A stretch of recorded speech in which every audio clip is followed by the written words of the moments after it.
Hello friends, ये मेरी second video SSC steno 2025 जिसमें मैं रीजनिंग का सिर्फ आपको बताऊंगी कि आपको कैसे करना है। ठीक है, तो पहले ये मैंने टॉपिक्स लिख दिए हैं जो आपको कवर करने हैं एसएससी स्टेनो के लिए। मैं आपको बता दूं कि जो मैं आपको बताऊंगी स्ट्रेटेजी, ये आपको 45 प्लस नंबर लाने में हेल्प करेगी, क्योंकि इवेंचुअली 40 मार्क्स जो है वो नॉर्मल बच्चा ले आता है। ठीक है, एक महीना पढ़ के भी। तो मैं आपको बता दूं आपको क्या करना है। सबसे पहले आपको कोडिंग डिकोडिंग चैप्टर करना है। कोई भी एक प्लेलिस्ट उठा लो, किसी भी सर की, आपकी मर्जी है, जिसका आपको समझ में आता है। अगर मैं आपको सजेस्ट करूंगी तो एक वो पीयूष सर होंगे और दूसरे विक्रमजीत सर होंगे। बाकी आप अपनी तरफ से देख लेना, क्योंकि जो अभी इस टाइम पे विक्रमजीत जो सर है वो 45 डेज की मैराथन भी चला रहे हैं।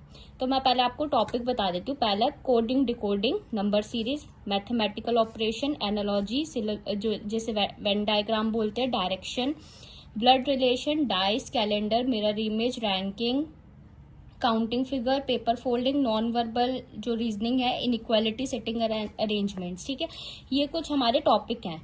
तो मैं पहले आपको बता दूं, आप शुरू करना कोडिंग डिकोडिंग से, जिसमें लेटर और नंबर बेस दोनों होता है। और ये बहुत ही आसान चैप्टर है। जब आप इसे करोगे तो आपको समझ में आ जाएगा। ठीक है, ऐसा कुछ दिया होता है कि जैसे DAC का कोड ये है, तो आप बताओ इसका कोड क्या होगा। ऐसा कुछ क्वेश्चन होता है जो कि बहुत आसान होता है, बहुत सिंपल से इसमें लॉजिक लगते हैं कि इसमें +2 हो रहा है, इसमें भी।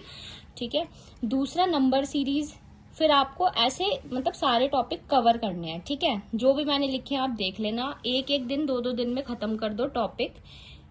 उसके अलावा जो आपको सबसे जिसपे मैंने स्टार लगा रखा है ना, वो टॉपिक मोस्ट इम्पॉर्टेंट है, क्योंकि उससे क्वेश्चंस आते हैं। मैथमेटिकल ऑपरेशन बहुत इंपॉर्टेंट हो जाता है, क्योंकि स्टेनो में इसके 3 क्वेश्चन तो मान ही लो मिनिमम। और किसी जो मैंने लास्ट शायद दिया था उसमें 3 तो थे ही थे। और ये थोड़ा सा हार्ड भी होता है, क्योंकि इसमें आपको हर जो ऑप्शन है उसे चेक करना होता है। ठीक है, तो ये आपको जो है इस पे थोड़ा ज्यादा ध्यान देना है। नंबर सीरीज पे ध्यान देना है, कोडिंग डिकोडिंग करनी है, और एनालॉजी जो है इस पे भी ध्यान देना है। वेन डायग्राम भी आपको अच्छे से करने हैं। जब आपके सारे टॉपिक हो जाते हैं, इसके बाद आपको मोक्स पे आना है। अगर आपके मान लो ये इतने चैप्टर भी हो गए हैं, उसके बाद आपको मोक शुरू कर देने हैं। आप CGL से शुरू करना, जिसमें सिर्फ 25 क्वेश्चंस होते हैं। CGL हो गया, CHSL हो गया, इसके आप डेली के 4-4 मोक दो। चैप्टर वाइज भी दो। जैसे आपने कोई मान लो आपने कोडिंग डिकोडिंग खत्म कर दिया, तो आप उसके बाद 100 क्वेश्चन तो एटलीस्ट उसके लगाओ। 100 सबके लगाओ, और ज्यादा टाइम नहीं लगता रीजनिंग में। ठीक है, दूसरा फिर उसके बाद आप मोक देना शुरू करो। जैसे आप CGL के दोगे तो उसमें 25 क्वेश्चन होता है, और टाइम भी बहुत कम ही होता है, 10 मिनट होता है शायद। ठीक है, उसके कम से कम तो आप 3 तो दो, और 3 इसके दो। आपको ज्यादा टाइम नहीं लगेगा, 40 मिनट लगेंगे।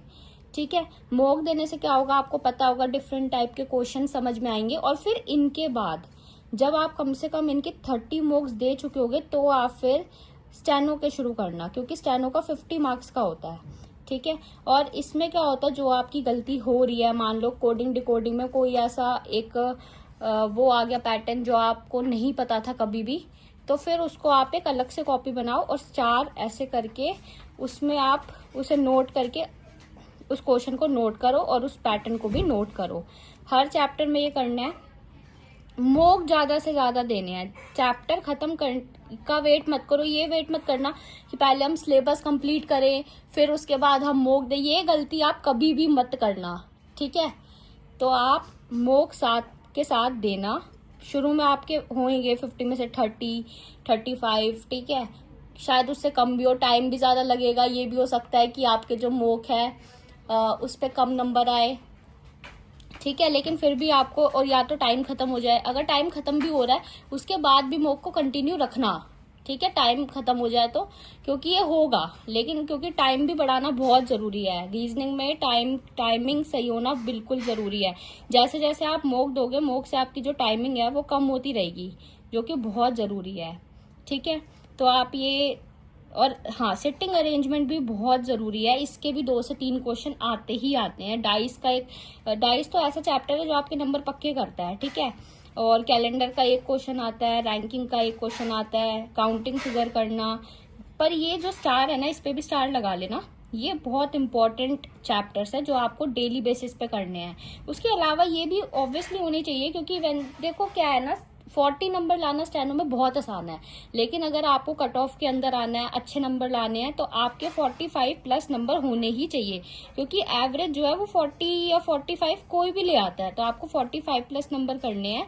उसके लिए मॉक जरूर देना, सेक्शनल मॉक देना, फिर स्टेनो के सारे मॉक देना। जो आपको क्वेश्चन लग रहा है कि भाई मुझे पैटर्न क्लिक नहीं हुआ, उसको आप अलग से कॉपी बनाओ और उसे नोट करो, और फिर बाद में उसकी प्रैक्टिस करो। हर चैप्टर के कम से कम 200 क्वेश्चन करो, तो आप देखोगे कि आपकी जो इम्प्रूवमेंट है वो जल्दी होगी।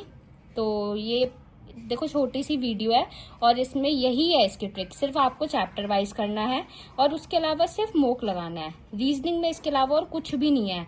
और सारा खेल होता है टाइमिंग का, वो आप जैसे जैसे मोक लगाओगे आपकी टाइमिंग भी इसके अंदर होती रहेगी, आपको समय के साथ पता चलेगा। वो आपको मोक लगाने के बाद ही होगा। जो क्वेश्चन आपका गलत हो रहा है या स्किप हो रहा है उसकी बार बार प्रैक्टिस करो, यही है बस। ठीक है, थैंक यू सो मच।